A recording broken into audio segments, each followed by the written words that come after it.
Okay, so here we go. First game that I'm recording. I played a few more before this. So that's why I'm starting at silver here.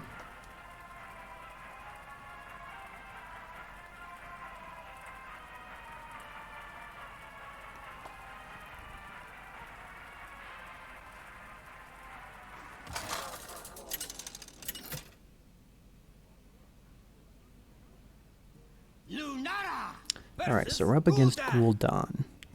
And there's three main decks to think about when we're mulliganing for Gul'dan. There's cubelock, there's disco lock, and there's Mechathune combo lock. I like to always mulligan for disco lock because that's the most aggressive of the three. And against them, we really need the cards in our starting hand to be good against them. If it's against the slower decks, we have time to draw into our good cards against them. So I kept Spellbreaker in case it was cubelock, but I probably should have mulliganed that. Looking back now. Trust me. But we're lucky. It looks like it's one of the two slower variants. We still don't know if it's cubelock or Mechathune lock yet. Both can run Mistress of Mixtures.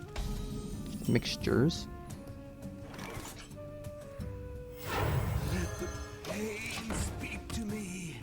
Coin out the Alkaloided Pain. That's just because it's very likely to get multiple draws against that. Their only answer will be Plague of Flames, and if they're burning a Plague of Flames to deny our card draw, when we have more card draw in our hand with the Crystal Merchant, I feel like it's a pretty good play. They do have the answer.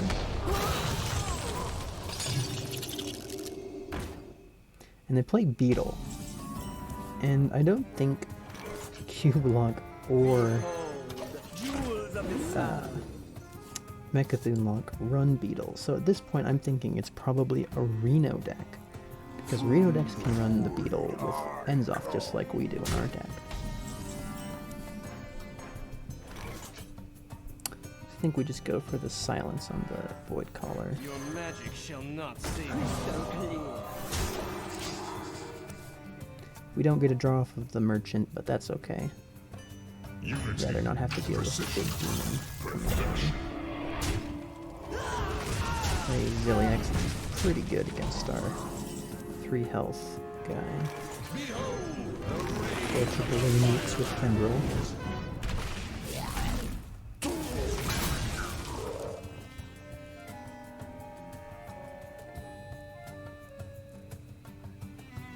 Try to fight back for this board. From the void I come. Just kill our Tendril, pretty smart.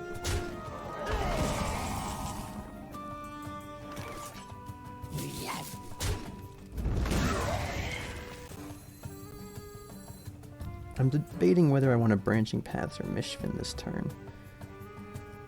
I think I go for the Mishfin just because we want to save our removal if we can to deal with like a Mount Ganis. We'll just go for the Mishfin. This'll be good.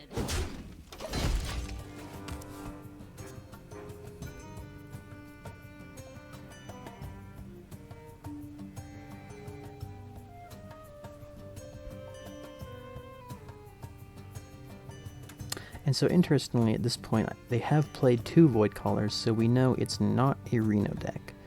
It looks like it's Cubelock that runs Beetle, so they're just really teched against. They have Beetle and Mistress of Mixtures, so they're teched against aggro. It also tells us they're probably running ends off with all those death rattles.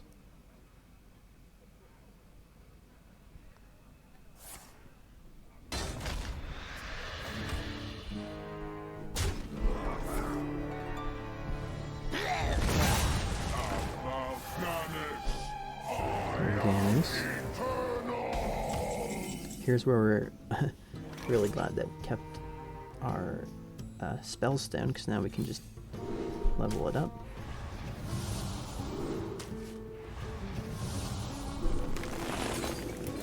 This'll be good.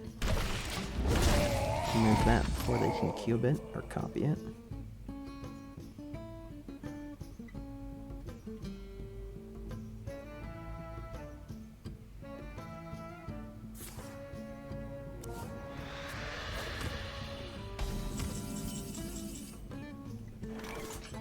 think we just want to draw off of Rising Winds. Our hand doesn't have too much action.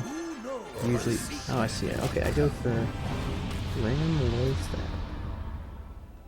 Okay. I think in hindsight I wish I had just drawn with Rising Winds.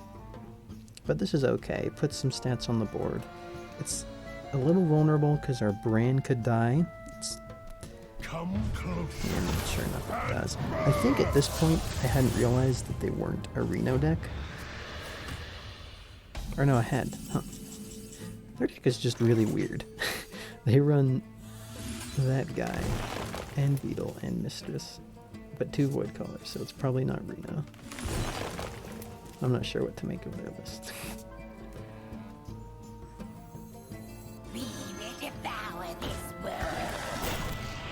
Recycle with our Winds of Change, and then just put down a taunt to protect our Loathstab and push our face damage.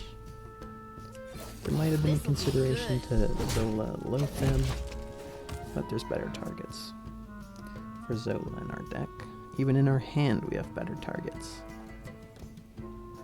There is so much untapped power in this world. Oh right, Avenlock. So they Q Avenlock.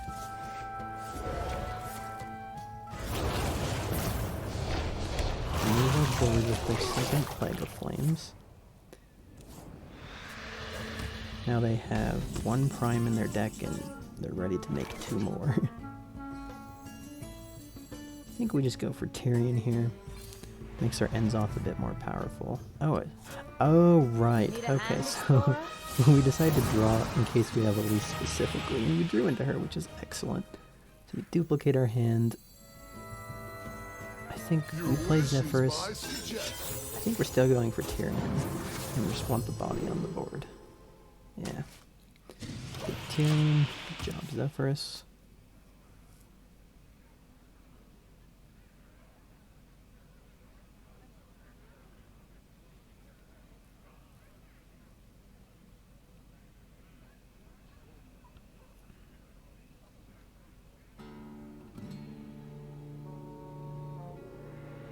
So many possibilities. I was the first. Baron Gorgon. So now they have 3 primes in their deck. 2 more hidden under the Gorfiend. There's just one problem. Alright, and then they clear a board. They also cleared most of their board with the Godfrey. So now let's see, that's 5 primes I believe in their deck. Maybe they've gone on the 2 by now. I think we just played some stats, yeah. No use in saving Stellaris. Our hand is plenty full of value. We just want the 2/3. So he's got... This is interesting, because he has 5 primes shuffled into his deck. And I think he doesn't draw any.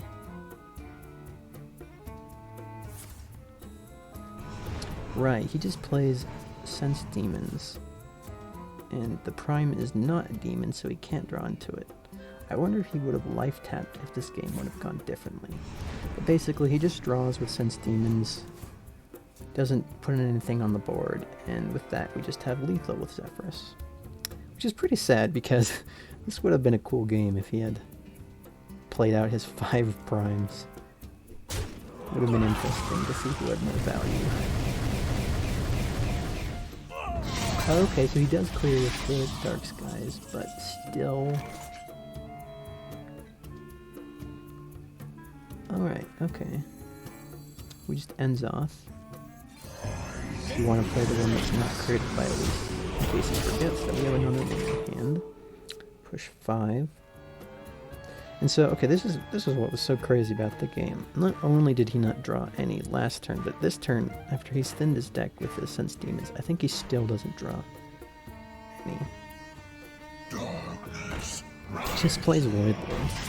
And of course, Zephyrus can make quick work of that. So GG, we didn't get to see any of the 5 primes. Opponent concedes when they see the Zephyrus. This is bad luck for our opponent.